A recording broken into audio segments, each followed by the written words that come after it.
একদিন রাসূলুল্লাহ সাল্লাল্লাহু আলাইহি ওয়াসাল্লাম মসজিদের পাশ দিয়ে হেঁটে যাচ্ছেন, মসজিদে নববীর পাশ দিয়ে। তখন সাহাবায়ে কেরাম রাদিয়াল্লাহু আনহুম আজমাইন তারা মসজিদের মধ্যে বসে একটা বিষয় নিয়ে কথোপকথন করছিলেন। তো নবী সাল্লাল্লাহু আলাইহি ওয়াসাল্লাম জিজ্ঞাসা করলেন যে তোমরা কি নিয়ে কথা বলছো, তোমরা কি নিয়ে কথোপকথন করছো? তখন সাহাবায়ে কেরাম রাদিয়াল্লাহু আনহুম তারা বলছেন যে আমরা কিয়ামতের আলামতগুলো নিয়ে কথা বলছিলাম। কি নিয়ে কথা বলছেন? কিয়ামতের আলামতগুলো নিয়ে সাহাবীরা কথা বলছে। সাহাবীদের কিয়ামতের আলামত নিয়ে কথা বলার কি দরকার ছিল? তাদের সময় তো আর কিয়ামত হবে না। দরকার ছিল কি? সচেতনতা। তারা ফিতনায় নিজেরা যেন না পড়ে যান এই জন্য সতর্ক থাকতে চাইতেন। এই কারণেই ফিতনাময় পরিবেশ নিয়ে আলোচনা করতেন। তো নবী সাল্লাল্লাহু আলাইহি ওয়াসাল্লাম তখন বললেন, দেখো, যতদিন পর্যন্ত 10টা আলামত প্রকাশ হচ্ছে না ততদিন পর্যন্ত কিয়ামত হবে না। কয়টা আলামত? 10টা। নবী সাল্লাল্লাহু আলাইহি ওয়াসাল্লাম প্রথমে বললেন 2 নাম্বার হচ্ছে ইয়াজুজ এবং মাজুজ। এর আদম সন্তান পৃথিবীতে বের হবে এবং পুরো পৃথিবীটা ম্যাসাকার করে ছেড়ে দিবে। আর মাসিহুদ দাজ্জাল সেও বের হবে শেষ জামানায়, যে ইহুদিদেরকে নিয়ে পুরো বিশ্ব শাসন করবে। বিশ্বের প্রতিটা ডিপার্টমেন্ট সে রুল করবে এবং দাজ্জালের চেয়ে ভয়ঙ্কর কোনো ফিতনা এই পৃথিবীতে আসে নাই, আসবেও না। প্রত্যেক নবী তার কওমকে দাজ্জাল সম্পর্কে সতর্ক করেছিলেন, এমনকি নূহ আলাইহিস সালাম পর্যন্ত তার উম্মতকে দাজ্জালের ফিতনা সম্পর্কে সতর্ক করেছিলেন। নবী সাল্লাল্লাহু আলাইহি ওয়াসাল্লাম বলেছেন যে তোমরা যদি সূরা কাহাফ তেলাওয়াত করো, প্রত্যেক জুমার দিন সূরা কাহাফ তেলাওয়াত করো, অথবা সূরা কাহাফের প্রথম 10টা আয়াত শেষ 10টা আয়াত মুখস্থ রাখো, ইনশাআল্লাহ তাআলা মাসিহুদ দাজ্জাল তোমাদের কোনো ক্ষতি করতে পারবে না। 1 মাসিহুদ দাজ্জাল, 2 ইয়াজুজ আর মাজুজ, 3 হচ্ছে ঈসা ইবনে মারইয়াম। ঈসা ইবনে মারইয়াম যতক্ষণ পর্যন্ত না আসছেন, পৃথিবীতে আবার ইউটার্ন না করছেন এবং তার হাতে মাসিহুদ দাজ্জাল নিহত না হচ্ছে, কিয়ামত হবে না। 4 দাব্বাতুল আরদ, অর্থাৎ পৃথিবীর ভিতরে একটা প্রাণী আছে, মাটি ফেরে এই প্রাণীটা বের হবে কিয়ামতের আগে আগে, এবং এই প্রাণীটা মানুষের সাথে কথাবার্তা বলবে, কথা বলতে পারা প্রাণী। এ যতক্ষণ বের হচ্ছে না কিয়ামত হবে না ইনশাআল্লাহ তাআলা। কটা বললাম? 4। 5 হচ্ছে দুখান বা ধোঁয়া। এই পুরো পৃথিবীর আকাশটা একটা নির্দিষ্ট সময় পর্যন্ত ধোঁয়ায় ছেয়ে যাবে এবং হতে পারে, আল্লাহু আলাম, হতে পারে যে সূর্যের আলো পৃথিবীতে পৌঁছাবে না, এমন ধোঁয়া হতে পারে। পুরো পৃথিবীটা ধোঁয়ায় ছেয়ে যাবে, এটা সূরা দুখানের মধ্যে বলা আছে। এটা 5। 6 নম্বরে নবী সাল্লাল্লাহু আলাইহি ওয়াসাল্লাম বলছেন যে একটা ভূমিকম্প হবে পৃথিবীর পূর্ব দিকে। পৃথিবীর পূর্ব দিক মানে এই যে ভারত, পাকিস্তান, বাংলাদেশ, শ্রীলঙ্কা, ইন্দোনেশিয়া, ঠিক আছে, এই সিঙ্গাপুর, এই যে কন্টিনেন্ট, মালয়েশিয়া, এটা পৃথিবীর পূর্ব দিক।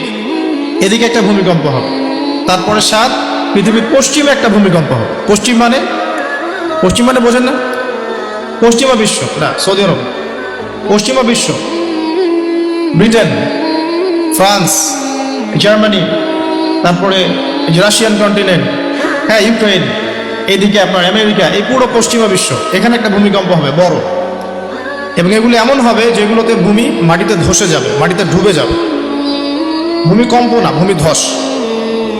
8 পৃথিবীর মাঝখানে মধ্যপ্রাচ্যে একটা ভূমিকম্প হবে, যেখানে আমাদের সো কল্ড আমিরুল মুমিনিনরা থাকে, যারা আমেরিকা এবং ইসরায়েলের বন্ধু, এদের এখানে একটা ভূমিকম্প হবে ইনশাআল্লাহ। আর 9 ইয়েমেন থেকে একটা আগুন বের হবে।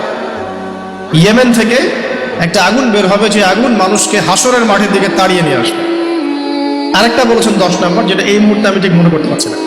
তো এই 10টা আলামতের কথা নবী সাল্লাল্লাহু আলাইহি ওয়াসাল্লাম বলেছেন, না হওয়া পর্যন্ত, এই 10টা আলামত না আসা পর্যন্ত কিয়ামত হবে না। ঠিক আছে? আচ্ছা, এখন এই 10টার মধ্যে সবচেয়ে বড়টা কি? সবচেয়ে বড়টা হচ্ছে মাসিহুদ দাজ্জাল। সবচেয়ে বড়টা কি? ও 10 নম্বরটা মনে পড়েছে, আলহামদুলিল্লাহ। সূর্য উঠবে পশ্চিম দিক থেকে, সূর্য উঠবে পশ্চিম দিক থেকে, তাহলে আর সময় নাই, পৃথিবীর সময় শেষ। এই 10টা মনে থাকবে? আসেন বলি। প্রথমে কি? দাজ্জাল, তারপরে ইয়াজুজ আর মাজুজ, 3 নম্বর ঈসা ইবনে মারইয়ামের প্রত্যাবর্তন, 4 নম্বর দাব্বাতুল আরদ, জমিন থেকে প্রাণী বের হয়ে কথা বলবে মানুষের সাথে, ঠিক আছে। 5 নাম্বার কি বললাম? ধোঁয়া, দুখান। ঠিক আছে। 6, 7, 8 তিনটা ভূমিকম্প, পূর্ব দিকে একটা, পশ্চিমে একটা, পৃথিবীর মাঝখানে একটা। 9 নাম্বার ইয়েমেনের নাম শুনেছেন? ওই যে যেখানে সৌদিরা বোম মারছে আর কি, ইয়েমেনের বাচ্চাদেরকে বোম মেরে হত্যা করছে না, জানেন না খবর? তো ওই ইয়েমেনের ছোট ছোট বাচ্চারা শিয়া সুন্নির কি বোঝে আমার বুঝে আসে না। ওই ছোট ছোট বাচ্চাগুলো শিয়া সুন্নির কি বোঝে আমার বুঝে আসে না। আমেরিকার টাকা খেয়ে এরা ঠিকই বোম মারছে। আর এই বোমগুলো তো তৈরি করতে পারে না, আমেরিকার কাছ থেকে কিনে নেয়। তো ওই ইয়েমেন থেকে আগুন বের হবে, সেই আগুন মানুষকে হাসরের মাঠের দিকে তাড়িয়ে নিয়ে আসবে, এবং 10 যেটা বললাম সূর্য উঠবে পশ্চিম দিক থেকে, তখন তওবার দরজা বন্ধ হয়ে যাবে, তওবা করেও লাভ হবে না। দুইটা সময় তওবা করে লাভ নাই। একটা হচ্ছে মৌতের যন্ত্রণা শুরু হয়ে গেলে, মৃত্যুর যন্ত্রণা শুরু হয়ে গেলে আগে পা থেকে শুরু হয়ে আস্তে আস্তে গলার দিকে আসে। হাদিসে যেমনটা এসেছে, সূরা ওয়াকিয়ার মধ্যেও আছে যে পায়ের দিক থেকে যন্ত্রণা শুরু হয়ে আস্তে আস্তে আস্তে আস্তে এই গলার দিকে আসে, এবং আত্মাটা গলার এখানে যখন চলে আসে, এখান থেকে মালাকুল মউত আত্মাটাকে নিয়ে চলে যায়। এবং চোখ দিয়ে তাকিয়ে থাকে মানুষ, রুহটা চলে গেলে মানুষ চোখ দিয়ে তাকিয়ে থাকে। দেখবেন এই কারণে মৃত ব্যক্তি তাকিয়ে থাকে, চোখ খোলা থাকে। এবং তখন আসমান থেকে সিঁড়ি নামিয়ে দেওয়া হয়, ওই সিঁড়িতে করে আত্মা চলে যাচ্ছে, ও তাকিয়ে দেখে যে আত্মা চলে যাচ্ছে। এবং মানুষ মারা যাওয়ার পরে চোখ জীবিত থাকে অনেকক্ষণ। মেডিকেল সায়েন্স যারা পড়েছে তাদেরকে জিজ্ঞাসা করবে, মানুষ ডেড হয়ে গেলেও চোখ দেখবেন আরো কয়েক ঘন্টা, আরো নির্দিষ্ট একটা সময় পর্যন্ত চোখটা কিন্তু জীবিত থাকে। এই জন্যে চোখ বন্ধ করে দিতে হয়। যাই হোক, যেটা বলছিলাম যে মৌতের যন্ত্রণা শুরু হয়ে গেলে তওবা করে লাভ নাই, তওবার দরজা বন্ধ। আর পশ্চিম দিক থেকে সূর্য উঠে গেলে তওবা করে লাভ নাই, তওবার দরজা বন্ধ। এই 10টার মধ্যে সবচেয়ে বড়টা হচ্ছে মাসিহুদ দাজ্জাল।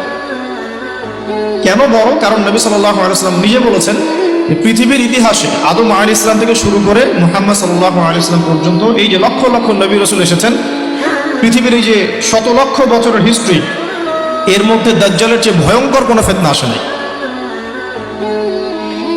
নবী সাল্লাল্লাহু আলাইহি ওয়াসাল্লাম বলছেন, একজন মুমিন ব্যক্তি যদি দাজ্জালকে পেয়ে যায়, সে যেন তার সাথে সাক্ষাতের আকাঙ্ক্ষা না করে, কারণ সে তার সাথে সাক্ষাৎ করলে ঈমান হারা হয়ে যেতে পারে। সে এত বড় ফিতনা হবে, এত বিশাল ফিতনা হবে। এই যে ছোট্ট একটা ফিতনা সুদ থেকে কি আমরা মুক্ত থাকতে পারছি? সবাই সুদের মধ্যে পড়ে যায় নাই? এই যে মেয়েদের ফিতনা, মেয়েদের যে ফিতনা, বেহায়াপনা, এখান থেকে কি আলেম জালেম কেউ বাকি আছে? সবাই ফিতনায় পড়ে যাচ্ছে আমরা। ফেসবুকে ঢুকবেন, আপনি না চাইলেও আপনাকে দেখা যাবে নগ্ন ছবি দেখতে আপনি বাধ্য হচ্ছেন। টিভি দেখতে বসবেন, আপনি না চাইলেও নগ্ন ছবি দেখতে আপনি বাধ্য হবেন। এই যে ফিতনা, বাঁচতে পারছি না, সুদ থেকে বাঁচতে পারছি না, বেহায়াপনা থেকে বাঁচতে পারছি না। পর্নোগ্রাফি থেকে কেউ বাঁচতে পারে? যে কেউ ফোন চালায় দেখবেন পর্নোগ্রাফির ছবি চলেই আসবে, নগ্ন ছবি চলেই আসবে। আলেম জালেম এভরিবডি আসবেই। তারপরে আপনার মাদক, এই মাদকের ফিতনা থেকে কি সবাই বেঁচে থাকতে পারছে? এরকম অনেক ফিতনা আছে যেগুলো থেকে মানুষ চাইলেও বাঁচতে পারছে না। আমরা হয়তো বাইরে দাড়ি টুপি পাগড়ি জুব্বা লাগিয়ে ঘুরছি ঠিকই, কিন্তু আমরা এরকম সামাজিক ফিতনাগুলো থেকে কেউই সেফ না। এই যে আপনাদের এলাকায় যে ফিতনাগুলো ছড়িয়ে পড়েছে, আস্তে আস্তে বাড়ছে না? এমন ফিতনা বেড়ে যাচ্ছে। এই জেনারেশনের কথা বলছে, এখনকার যারা হয়েছে তারা কিন্তু আগের জেনারেশন। এখন আমরা যাদের মানে জ্ঞানের আলোকে কথাগুলো বলছি, যাদের কাছে আমরা জ্ঞানের ক্ষেত্রে ঋণী, তারা কিন্তু সিনিয়র, প্রাচীন জ্ঞান নিয়ে আমরা কথা বলছি, আধুনিক কি দিতে পারছে না। তো এখানে একটা কথা বললাম আঘাত করার জন্য বলি নাই, বিবেকে নাড়া দেওয়ার জন্য বলছি যে পড়াশোনার কোনো বিকল্প নাই। এভাবে ফ্যান্টাসি দিয়ে, আবেগ দিয়ে দিন ইসলামের কোনো উপকার হবে না, আদতে হয়ও নাই, হবেও না। কনস্ট্রাকটিভ কিছু কাজের দরকার আছে। তো যেটা বলছিলাম, আপনাকে সারা ওয়ার্ল্ড রুল করতে হলে প্রথমত আপনার স্টেট লাগবে, স্টেট ওরা কায়েম করে ফেলেছে। আপনার স্টেটের রাষ্ট্রের সার্বভৌমত্ব দরকার আছে, এটাও ওদের হয়ে গেছে। আপনার সারা ওয়ার্ল্ডকে রুল করতে হলে সারা বিশ্বের ইকোনমিক সিস্টেম, অর্থনীতি নিয়ন্ত্রণ করতে হবে, তারা সেটা করেছে। ওয়ার্ল্ড ব্যাংকের মাধ্যমে করছে, IMF এর মাধ্যমে করছে, আরো বিভিন্ন সংস্থার মধ্যে দিয়ে তারা ওয়ার্ল্ডের ইকোনমিক সিস্টেমটাকে নিয়ন্ত্রণ করে ফেলেছে। আপনি এর বাইরে যেতেই পারবেন না, এমনভাবে নিয়ন্ত্রণ করে ফেলেছে আপনি এর বাইরে যেতেই পারবেন না। এবং আরো কি দরকার? ম্যান পাওয়ার, জনসমষ্টি দরকার। এই জনসমষ্টির জন্য তারা ইউনাইটেড নেশনস ফর্ম করে ফেলেছে। আপনি ইউনাইটেড নেশনসের বাইরে যেতেই পারবেন, কেউ পারবে না। এখনকার এই রাষ্ট্রের, এই বিশ্বের কারো পক্ষে সম্ভব না। এর বাইরে গিয়ে কিছু করা কারো পক্ষে সম্ভব না, করতে গেলেই শেষ করে ফেলাবে। আর কি দরকার? আপনার সারা ওয়ার্ল্ডের মিডিয়া প্রযুক্তি নিয়ন্ত্রণ করতে হবে। মিডিয়া নিয়ন্ত্রণে না থাকলে আপনি ইসলামকে আর মৌলবাদী সন্ত্রাসী ধর্ম বলে প্রচার করতে পারবেন না। তো মিডিয়া নিয়ন্ত্রণ করতে হবে, মিডিয়া অলরেডি নিয়ন্ত্রিত, সমস্ত বড় বড় মিডিয়া ওদের হাতে। আর কি লাগবে আপনার? টেকনোলজি। এই যে আপনি গুগল চালান, অ্যাপেল ইউজ করেন, এইটা ওইটা করেন, ফেসবুকিং, ইউটিউব, সব কিছু ওদেরই। আর আমরা মনে করি ফেসবুকের মধ্যে দিয়ে আমরা দিন কায়েম করে ফেলাবো একেবারে। কারণ বিগত 1400 বছরে কিন্তু আমাদের অবস্থা এমন ছিল না। ওমর রাদিয়াল্লাহু আনহুর যুগে আমাদের অবস্থা এমন ছিল, আবু বকর সিদ্দিকের যুগে এমন ছিল, তারপরে আপনার ওসমান আলী রাদিয়াল্লাহু আনহুমা তাদের যুগে কি আমাদের অবস্থা এমন ছিল? 4 খলিফার যুগ ছিল প্রায় 30 বছর। কত বছর? 30 বছর। 30 বছর ইসলামী খেলাফত চলেছে। তার আগে নবী সাল্লাল্লাহু আলাইহি ওয়াসাল্লাম 23 বছরে সমাজ সংস্কার করেছে। ওই 23 বছর যদি ধরি, পরের 30 বছর এখানে কিন্তু ইসলামের জয় জয়কার। 4 খলিফার পরেও উমাইয়ারা শাসন এসেছে। কারা আসছে? উমাইয়ারা শাসন করেছে প্রায় 80 থেকে 90 বছর বা 92 বছর। এই 92 বছরেও কিন্তু মুসলিমদের অবস্থা এমন ছিল না। ছিল? কথা বুঝতে পারছেন না? ছিল না। তারপরে শাসন এসেছে আব্বাসীয়রা শাসন করেছে প্রায় 550 বছর। কত বছর? কথা বলেন। প্রায় 550 বছর। এই 550 বছরেও মুসলিমদের অবস্থা এমন ছিল না যেমনটা এখন আজকে আছে। তারপরে ফাতিমি খেলাফত গিয়েছে, তুলুনি খেলাফত গিয়েছে, এদিকে মামলুকদের শাসন গিয়েছে, কর্ডোভার ইসলামিক খেলাফত গিয়েছে, মোগলরা চলে গেছে, উসমানীয়রা চলে গেছে। মুসলিমদের অবস্থা কিন্তু এমন ছিল না। এই হিস্ট্রিগুলো কয়জন জানো? এই 1400 বছর ইসলামের হিস্ট্রিগুলো কয়জন জানো? এই 1400 বছরে আমাদের অবস্থা কিন্তু এমন ছিল না। এখন বর্তমান সিচুয়েশন আর এই 1400 বছরের সিচুয়েশনকে আমরা মিলাতে পারছি না। পারছি না। করণীয় কি আপনার? কেন হলো এই অবস্থা? মানে কি করতে হতো বা কি করা উচিত? কেন হলো এই অবস্থা? মোটা দাগে কয়েকটা কথা হচ্ছে, আমরা বেশিরভাগই ইল্লা মাশা আল্লাহ, আমরা বেশিরভাগই কোরআন এবং সুন্নাহ থেকে দূরে সরে আসছি, 1 নাম্বার। 2 নাম্বার, আমরা বেশিরভাগই আমলের দিকে জোর যতটা না দিয়েছি, ইলম অর্জন, জ্ঞান অর্জনের দিকে অত বেশি জোর দেইনি। কথা বুঝতে পারছেন না? আমরা আমলের দিকে জোর দিচ্ছি না এমন না, আমল করতে চাই আমরা খুব, কিন্তু কোরআন সুন্নাহর গভীর জ্ঞান অর্জন করা এবং সমসাময়িক বিশ্বের জ্ঞানগুলো অর্জন করার দিকে আমরা কিন্তু খুব একটা ফোকাস করছি না। অনেকে তো এখন পর্যন্ত এই যুগে এসেও জেনারেল শিক্ষাকে স্বীকৃতি দিচ্ছেন না। এই শিক্ষাটার দরকার আছে, কোরআন সুন্নাহর সাথে এই শিক্ষাটা অর্জন করলে বিশ্বকে এগিয়ে নেওয়া যাবে। আমরা তো স্বীকৃতি দিচ্ছি না। ইংরেজি শিখলে এখনো অনেকের চুলকানি হচ্ছে, এটা দরকার নাই। ম্যাথামেটিক্সের দরকার নাই, সায়েন্সের দরকার নাই, আইসিটির দরকার নাই, হ্যাঁ, আন্তর্জাতিক বিশ্ব সম্পর্কে জানার দরকার নাই। এগুলো কিন্তু আমরা এখনো ঢুকাচ্ছি না। ঢুকালেও খুব লো স্কেলে, যেটাতে খুব একটা কাজ হচ্ছে না। দেখেন, আমরা আমলের দিকে খুব ফোকাস করেছি ঠিকই, কিন্তু পরিপূর্ণ জ্ঞান অর্জনের কনস্ট্রাকটিভ সিলেবাসের দিকে আমরা কিন্তু সবাই ফোকাস করি নাই। বিগত 100 বছর আমরা পিছিয়ে আসছি এখানে। আবার যারা জেনারেল লাইনে পড়েছি আমরা বেশিরভাগ, তারা মাশাআল্লাহ 20-25 বছর পড়েছি, এখানে আবার আমরা ইসলামটা পাই নাই। এখানে ইসলাম থেকে আমরা আবার সরে আসছি। আমরা অনেক কিছু শিখেছি, ডক্টর হয়েছি, ইঞ্জিনিয়ার হয়েছি, পলিটিশিয়ান হয়েছি, ইকোনমিস্ট হয়েছি, কিন্তু ইসলামিক বেসিক জিনিস জানি না। অজুর ফরজ জানি না, নামাজের ফরজ, ওয়াজিব, সুন্নাত, মুস্তাহাব জানি না। আছে না? ফরজ গোসল কেমন করে করতে হয় সেটাও আমরা বুঝতে পারছি না, জানি না অনেকেই। পরে যখন হেদায়েত আসে তখন আবার পড়াশোনা শুরু করি, তখন জানি। সিলেবাস ওয়াইজ আপনি পাচ্ছেন না। এখানে জ্ঞানের একটা দৈন্যতা আছে না, মেরুকরণ আছে না? এই জ্ঞানের মেরুকরণ হচ্ছে দায়ী, প্রথম কথা। তারপরে হচ্ছে কোরআন সুন্নাহ থেকে সরে আসা, 2 নাম্বার। 3 নাম্বার, আমল করেছে ঠিকই, কিন্তু পরিপূর্ণ আমলে আমরা বিশ্বাসী না অনেকেই। হ্যাঁ, যে আমলগুলো করলে কোনো সমস্যা হয় না সেগুলো করছি ঠিকই, যে আমলগুলো করলে সমস্যা হবে সেগুলো আবার করতে চাই না। কিরকম? নামাজ পড়লে কোনো সমস্যা নাই, আপনি নামাজ পড়বেন, তাসবিহ তাহলিল পড়বেন, হ্যাঁ, আপনি সময় লাগাবেন, ওকে ফাইন। কিন্তু সুদ নিয়ে কথা বললে বা সুদের এগেনস্টে কিছু করলে প্রবলেম, আপনি পড়তে পারছেন না। ওটা নিয়ে লেকচার দিলে আপনার চাকরি থাকবে না, আপনার ওই জিমামতি থাকবে না। হ্যাঁ, আপনি স্টেজে উঠছেন, মাহফিল কমিটি কানে কানে বলে দিচ্ছে যে এখানে ভাই অনেক সুদখোর আছে, সুদ নিয়ে কথা বলা যাবে না, এখানে ভাই অমুক আছে, ভাই এগুলো নিয়ে কথা বলা যাবে না। হ্যাঁ, আমাদের মাহফিলে যিনি দান করেছেন উনি আবার অনেক বড় তামাকের ব্যবসায়ী, তামাক নিয়ে কথা বলেন, যাই বলেন। এই যে পরিপূর্ণ যে আমল, মানে ইসলামের পরিপূর্ণতা, আমি আমল করবো, পারি না পারি আগে বিশ্বাস তো করবো যে হ্যাঁ পরিপূর্ণটাই ইসলাম। এখন পারছি না, সেটা আলাদা বিষয়। এখান থেকে আমরা অনেকে সরে আসছি। আর কি দেখেন, আমরা কিন্তু আদর্শ পরিবারটা গড়তে অনেকে ব্যর্থ হয়েছি। 4 নাম্বার। 5 নাম্বার, পরিবারের একজন নামাজ পড়ে, বাকিরা পর্দা নাই, নামাজ নাই, খেয়ালও নাই আমাদের। আবার দেখবেন আমাদের মা বোনদের পর্দা শিথিলতা করে দিয়েছে, আমরা সব জায়গায় উন্মুক্ত হয়ে পড়ছে। তার চেয়ে বড় কথা, আমরা কিন্তু অনেকে আবার হারাম রিজিকে ঢুকে গেছি। রিজিকের ক্ষেত্রে আমরা হালাল হারামের পরোয়া করছি না, সুদ, ঘুষ, জেনা, ব্যভিচার সবখানেই আছে। দুর্নীতি সব জায়গায় আছে। এই আর কি কারণ। সবচেয়ে বড় কথা, ইউনাইটেড নেশনসটা মানে আমাদের মুসলিম উম্মার ইউনিটিটা নষ্ট হয়ে গেছে। সবাই বাহ্যিকভাবে যদি বলি আমরা সবাই ভাই ভাই, কিন্তু আপোষে আমরা আসলে হিংসাত্মক মনোভাব মানে পোষণ করছি, বোধ পলিটিক্যালি এবং ধর্মতাত্ত্বিকভাবে। দেখবেন এই যে সিজন আসবে, ইলেকশনের সিজন, নিজের ভাই আপন ভাই ভাই মারামারি করবে। উভয় মুসলিম, ওই ভাই মুসলিম এক্স, এই ভাই ওয়াই, এও মুসলিম, এক্স ওয়াই মারামারি করে, দুজনে মুসলিম। দুনিয়ার জন্য, দুনিয়ার একটা ক্ষমতার জন্য উভয় ভাই ডেমোক্রেটিক পদ্ধতিতে গিয়ে মারামারি করে জীবন শেষ। অথচ দুইজনে আমার ভাই, দুজন মরলে জানাজা পড়বো, তাই না? দুজনে মুসলিম, আমরা চাবো দুজনে জান্নাতে যাক। একইভাবে ধর্মের দিকে দেখবেন দুইটা মুসলিম দল এই রক্ত মাংস খাওয়া খাওয়াই করছে, দুইটা মুসলিম বক্তা একজন একজনকে কামড়াকামড়ি করছে, দুইটা মুসলিম মানে মানহাজার মানুষ উভয় একে অপরকে কাদা ছড়াছড়ি করছে। এই যে ছোট মানসিকতা, মানে কি বলবো, যে মিন মাইন্ডেড সাইকোলজি, এটা আমাদের উম্মার ভাঙনের জন্য অনেকটা দায়ী আর কি। আমরা লিবারেল হতে পারি নাই, উদার হতে পারছি না, সবাইকে ভাই মনে করতে পারছি না, সবার কল্যাণকামী হওয়ার মানসিকতাটা হারিয়ে যাচ্ছে। এই জিনিসগুলো আমাদের পিছিয়ে পড়ার অন্যতম কারণ হয়ে দাঁড়িয়েছিল আর কি। আর পলিটিক্যাল ইস্যুগুলো তো বাদ, কারণ আমরা তো ওই লেভেলে যাই নাই। এখন তো ইসলামিকভাবে ওইটা সব জায়গায় ইম্পোজ করা হয় নাই, এই কারণে আপনি ওয়ার্ল্ড অ্যাফেয়ার্সে গিয়ে ইসলাম নিয়ে কথা বলতে পারছেন না। তো অনেকগুলো কারণেই আমরা পিছিয়ে পড়েছি। এই কারণগুলো কীভাবে সলভ করা দরকার সেটা আপনারা আরও ভালো বুঝতে পারছেন।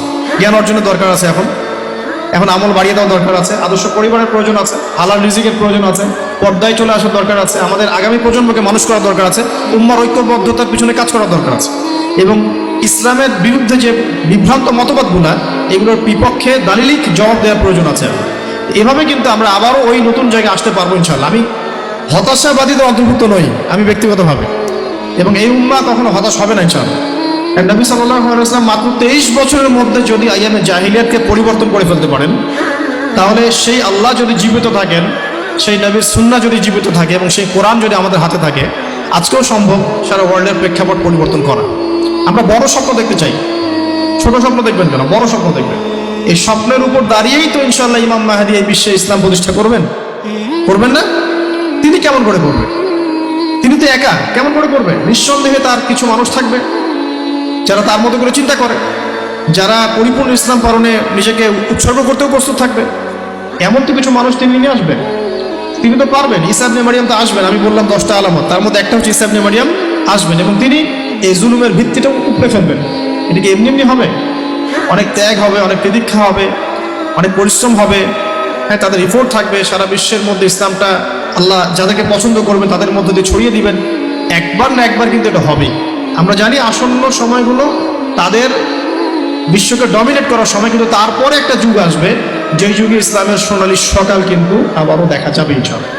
এখন কনক্লুশন আসার আগে আমি জাস্ট কয়েকটা পয়েন্ট বলে শেষ করে দিই যে নবী সাল্লাল্লাহু আলাইহি ওয়াসাল্লাম, এই জায়গাটা একটু ভালো করে বোঝেন। নবী সাল্লাল্লাহু আলাইহি ওয়াসাল্লাম এমন একটা সমাজকে পরিপূর্ণরূপে পরিবর্তন করে দিয়েছেন যেই সমাজের ম্যাক্সিমাম শিরক করত, ম্যাক্সিমাম মূর্তি পূজা করত, শিরক করত, ম্যাক্সিমাম মানুষ সুদ খাইত, ম্যাক্সিমাম মানুষ মাদকদ্রব্য সেবন করত, মেয়েদের কোনো রকমের সম্মান ছিল না, এমনকি গোত্রীয় হানাহানি চরম পর্যায়ে, কথা কাটাকাটি হতে হতেই রক্তক্ষয়ী সংঘর্ষ হয়ে যেত, আমরা যেটাকে আইয়ামে জাহিলিয়াত বলি।